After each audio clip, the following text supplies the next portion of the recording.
bienvenido a tu podcast Hombres Inquebrantables y en esta ocasión pues vamos a retomar la lectura para leerte este libro nuevo, bueno no nuevo, pero sí nuevo para nosotros aquí en la página y pues espero que sea de bendición. Es un pequeño libro, muy pequeño pareciera, es por parte de Tony Evans. Y el título dice: ¿podemos confiar en Dios en medio de nuestras pruebas? Como pregunta, ¿podemos confiar en Dios en medio de nuestras pruebas? Esa es la pregunta de este libro. Y pues hay que leerlo para poder ver las respuestas. El contenido de este libro nos dice que vamos a manejar 1, 2, 3, 4, 5 puntos. Y son los siguientes, que los vamos a ir desglosando por videos y los voy a estar publicando por este medio. El primer punto que vamos a estar leyendo es: nuestras pruebas tienen una razón de ser positiva. Nuestras pruebas tienen una razón de ser positivas o positiva, nuestra prueba. Los siguientes puntos pues dice: Dios nos da sabiduría para enfrentarnos a las pruebas. Ese va a ser el punto número 2 que vamos a estar leyendo en otro video. El otro punto es el número 3, dice: Dios quiere madurarnos por medio de las pruebas. Punto 4, podemos confiar en Dios en medio de nuestras pruebas. Y el 5, podemos poner unos cimientos capaces de soportar. Entonces, pues el autor nos tiene interesados en profundizar en su libro y pues vamos a empezar. Ok, vamos a leer la parte de la contraportada, creo que se dice. ¿Cómo podemos mantener el gozo cuando todo está yendo mal? Dice: las pruebas son inevitables, pero eso no significa que no sean aprovechables. Cuando Dios nos prueba, es hora de que aprendamos otra lección. ¿Cómo la ven? ¿Será? Claro que sí. Pero bueno, dice,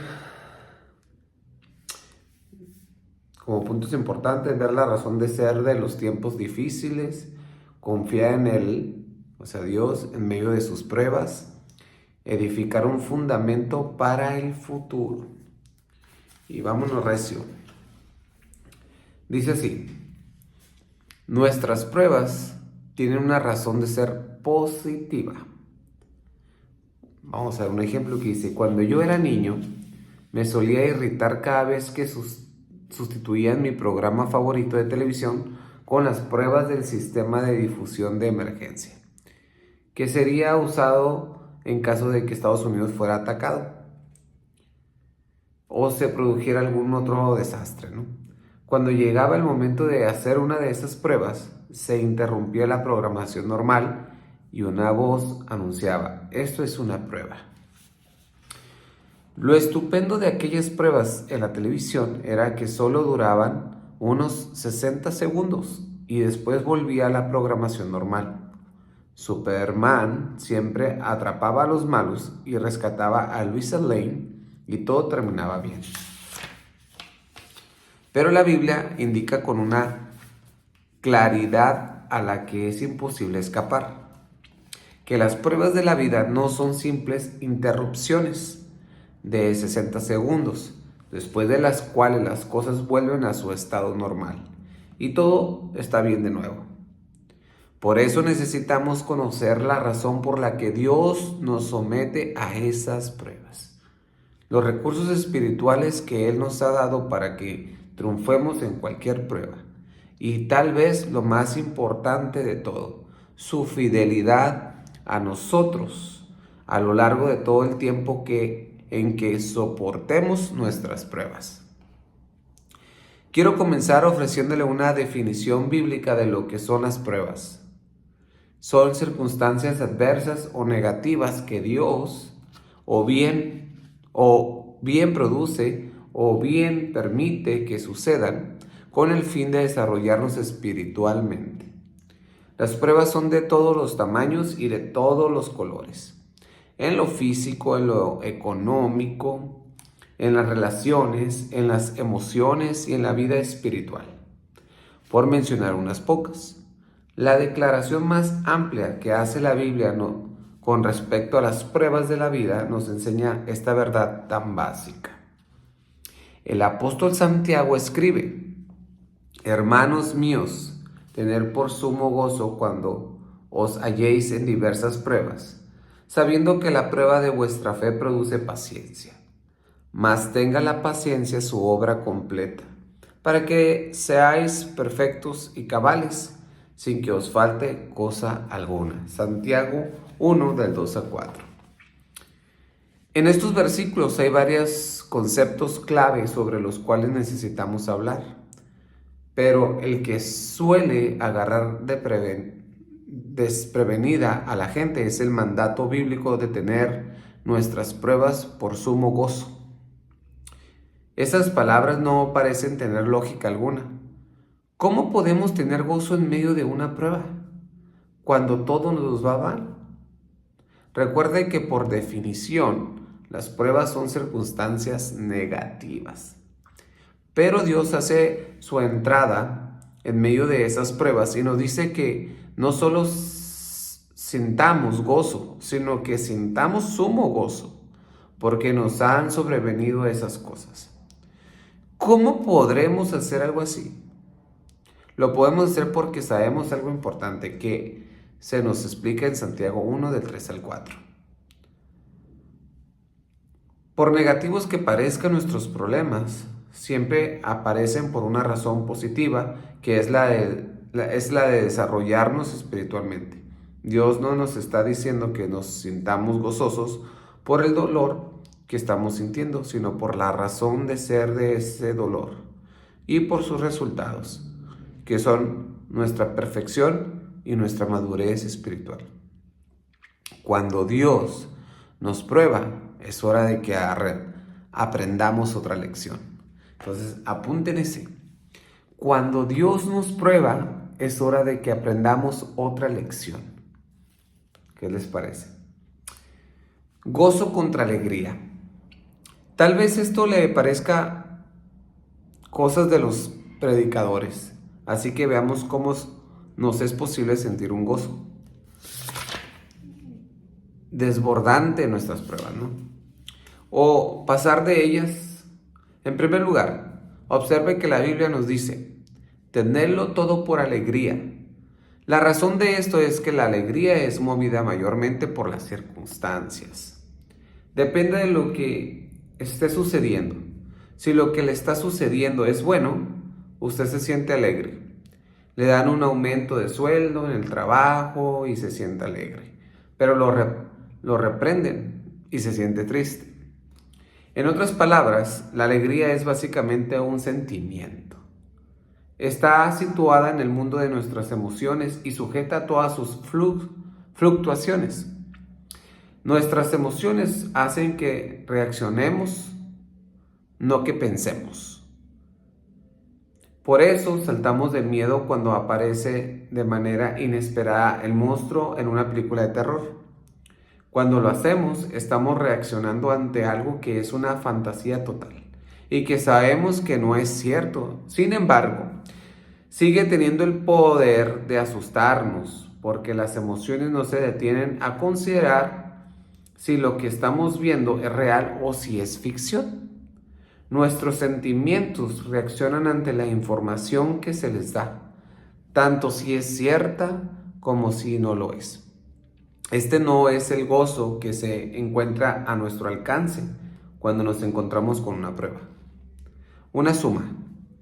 En Santiago 1:2, la palabra traducida como tener es un término tomado de las matemáticas. Significa hacer una suma de las cosas, sacar cuentas acerca de una situación. Santiago quiere que hagamos una suma con las razones por las que tenemos pruebas, así como el crecimiento y la bendición que Dios quiere que produzca. Y tengamos como total de nuestra cuenta ese sumo gozo.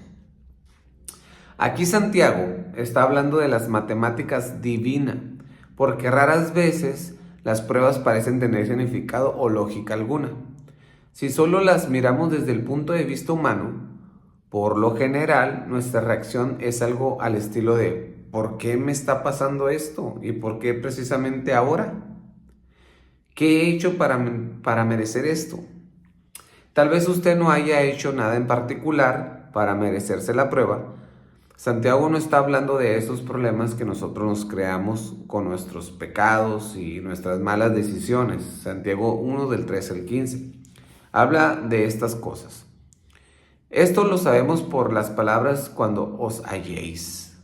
Esas palabras se refieren a algo con lo que uno se tropieza, no a algo que uno hace caer sobre su propia cabeza. Solo por el hecho de estar vivos, nos vamos a encontrar en medio de pruebas. No hay quien escape de ellas. Si a usted le pasa lo que a mí, seguramente recibirá correspondencia dirigida al ocupante actual de su casa. No es necesario ser una persona determinada ni hacer nada para que nos llegue una carta de este tipo, que nos encuentra sencillamente porque estamos viviendo en nuestra casa. No estoy sugiriendo que las pruebas que Dios manda o permite nos vengan al azar. Es lo contrario. Lo que estoy diciendo es que todo lo que tenemos que hacer para ser candidatos a las pruebas es ocupar un espacio en este planeta. Jesús les dijo a sus discípulos: en el mundo tendréis aflicción, pero confiad, yo he vencido al mundo, en Juan 16:33. Esto va a salir en el examen, dice aquí. Las pruebas son inevitables, pero eso no quiere decir que no sea posible sacarles provecho.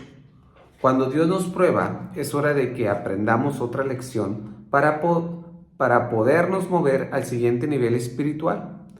Como buen maestro, Dios nos examina con el fin de prepararnos para el grado siguiente en la vida. Tal vez usted recuerde los exámenes que le hacían en la escuela para ver si estaba preparado y podía avanzar al siguiente grado. La mala noticia era que usted tenía que hacer el examen, pero la buena era que cuando usted lo pasara, ¿no?, estaría demostrando que estaba listo para el siguiente nivel. Por supuesto, una vez que llegaba al nivel siguiente, también se encontraba con un nuevo examen para ese nivel. Pero aquello formaba parte del proceso. Dios tiene en mente el mismo propósito de hacernos crecer y avanzar cuando nos prueba. Puede sentir sumo gozo cuando Dios se tome el tiempo necesario para ponerlo a prueba, porque eso significa que lo está llamando a avanzar. Lo quiere ver triunfar para que pueda crecer. Muchas veces nos quejamos de que nuestras pruebas son demasiado duras para nosotros, pero es mejor que lo pensemos un momento. ¿No le alegra el que ya no esté batallando con las mismas tentaciones y los mismos obstáculos con los que se tuvo que enfrentar poco después de haber creído, si es este ciertamente el caso?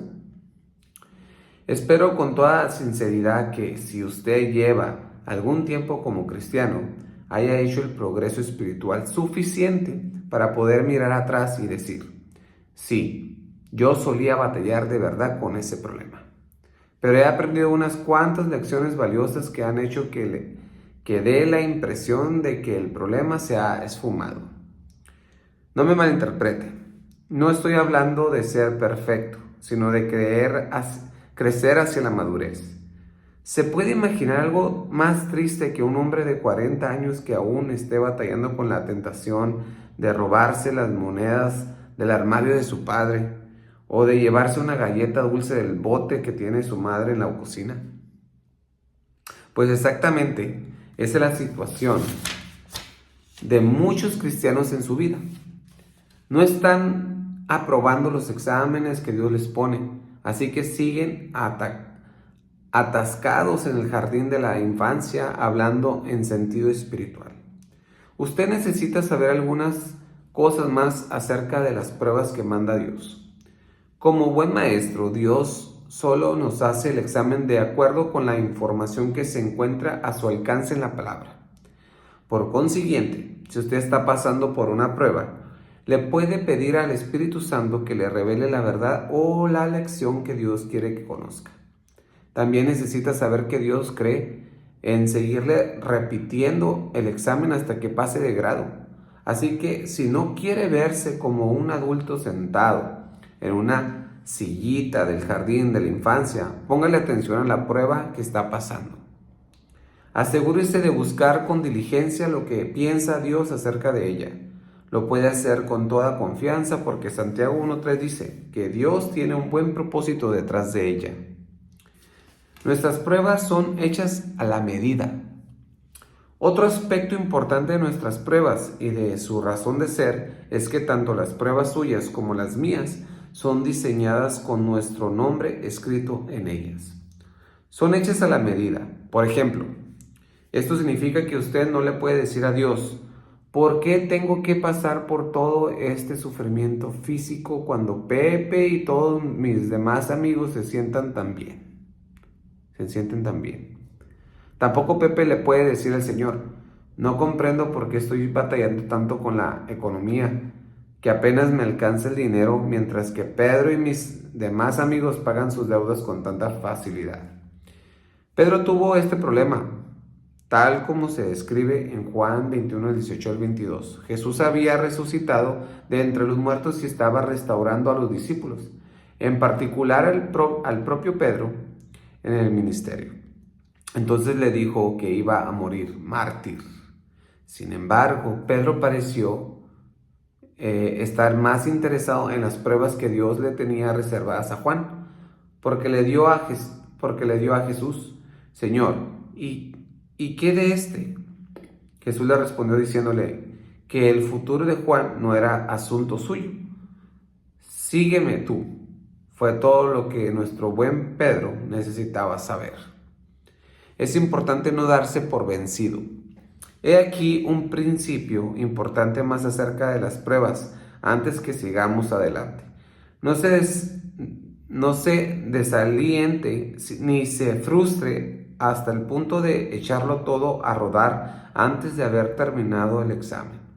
No se limite a responder la mitad de las preguntas para marcharse después del aula. Santiago escribe: mas tenga la paciencia su obra completa. Mas tenga la paciencia su obra completa. En otras palabras, termine el examen. Si no, va a atrofiar el proceso de crecimiento que Dios ha puesto dentro de la prueba. Qué interesante. Un niño vio un capullo sacudiéndose en un costado de un árbol. Sabía que era una mariposa luchando por salir de él y que cuando saliera sería hermosa. Observó la lucha por un momento porque quería ver cómo la mariposa salía volando, pero se fue impacientando a medida que pasaba el tiempo. Así que decidió ayudar a la mariposa, que le parecía que debía estar agotada ya a esas horas. Abrió el capullo, pero la mariposa que había adentro no pudo volar, porque sus alas no tenían la fuerza suficiente. Lo que el niño no sabía era que la lucha por deshacerse del capullo era necesaria para desarrollar y fortalecer las alas de la mariposa. Aquella mariposa que él había ayudado no pudo volar, porque él la había hecho salir demasiado pronto. Dios tiene la mano tanto en el reloj como en el termostato de su prueba. Usted y yo tampoco podemos volar si no dejamos que la paciencia complete su obra. Es posible que a usted no le guste su prueba, y eso es muy natural. Ciertamente, Jesús no disfrutó de su fuerte prueba en Getsemaní, la noche antes de su crucifixión, cuando su sudor se convirtió en gotas de sangre. Sin embargo, la oración que le dirigió al Padre fue: no se haga mi voluntad sino la tuya. En Lucas 22:42 nos dice. Lea esta historia en el Evangelio de Lucas y descubrirá que los momentos de mayor agonía para Jesús tuvieron lugar después que se había entregado a la voluntad del Padre. El Salvador tuvo que ser fortalecido por un ángel. Y entonces es cuando la Biblia dice que era su sudor como grandes gotas de sangre que caían hasta la tierra, pero lo soportó todo, hasta llegar a la cruz. Lo que le estoy tratando de decir es que no tiene nada de malo que usted sienta dolor cuando soporte una prueba. Con todo, no abrevie esa prueba, porque de lo contrario no va a recibir la fortaleza que esa prueba está destinada a darle. Recuerde que Dios tiene la mano, tanto en el reloj como en el termostato de su prueba, y que ha prometido que no seremos tentados más de lo que podemos resistir. 1 Corintios 10:13. Y pues este es el primer punto del libro que vamos a estar leyendo. Nuestras pruebas tienen una razón de ser positiva. Lo vamos a dejar hasta aquí y esperemos pronto poder también publicar el segundo punto. Vamos a estar leyendo aquí con ustedes y pues nada, tratar de llevarles esta interacción, este entretenimiento hasta sus hogares para usted y su familia y que pues lea un poquito más. Dios los bendiga, nos vamos a estar viendo aquí pronto. Bendiciones.